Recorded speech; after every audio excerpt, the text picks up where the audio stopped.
Hello, boys and girls and children of all ages. Fat Bastard wannabe Buddha today. Today, I want to discuss maybe a little my thoughts on new atheism, or also the will to believe. And the grandfathers, the fathers of new atheism, which is basically what Christopher Hitchens, Sam Harrison, and Richard Dawkins.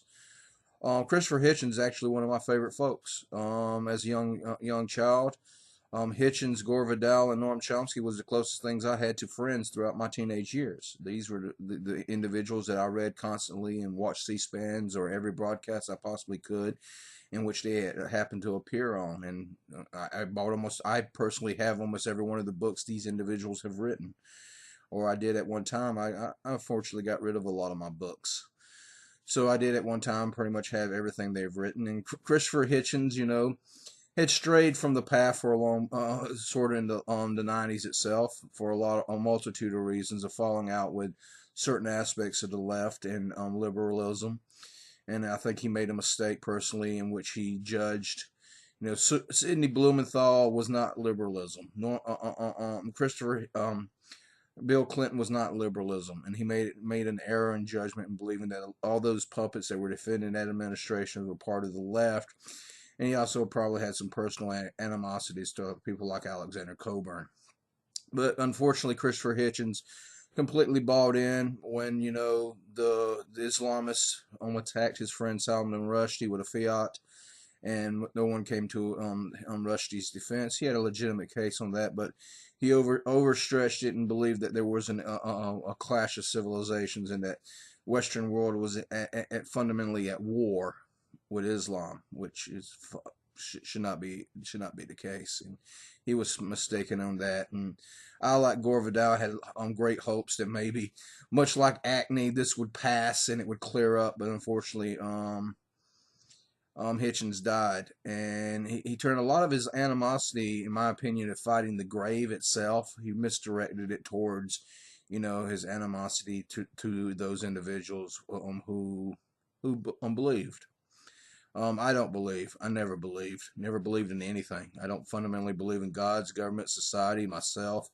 You name it, I don't believe in it. I'm fundamentally a nihilist at my core being. But my sword is at service of that which I love. So my mother's ideas is what I go forth in the world and defend to the best of my ability, even though I fundamentally don't believe in anything. I'm the darkness in service to the light, as I used to categorize myself when I was a young child, and in many ways that still is the case today. But the Harris and Richard Dawkins are basically little evolutionary psychologists, and fundamentally, evolutionary psychology is nonsense. I say it. It's absolutely nonsense. Like a lot of psychology, evolutionary psychology is more dependent on the great narrative. They need a good story. If they can produce a good story, then they can jerry-rig the evidence around to support their good story. And that's pretty much what all evolutionary psychologists have done.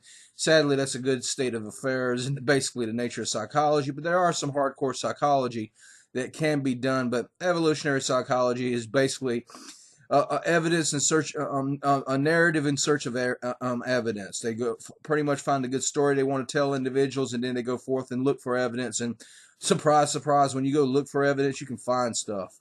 And so I'm very openly hostile to that strain of psychology. So I don't much buy it.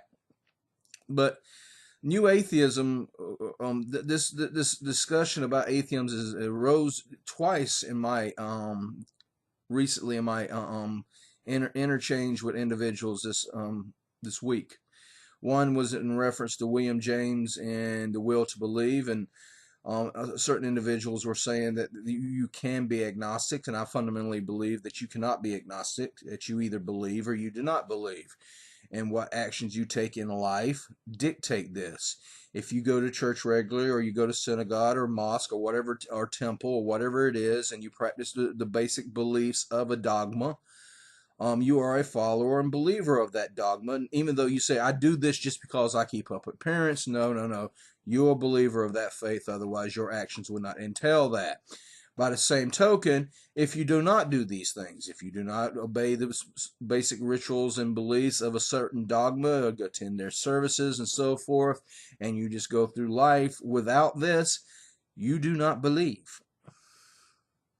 You do not believe in any set theistic religion, because that is one of the paramounts in the case for that religion.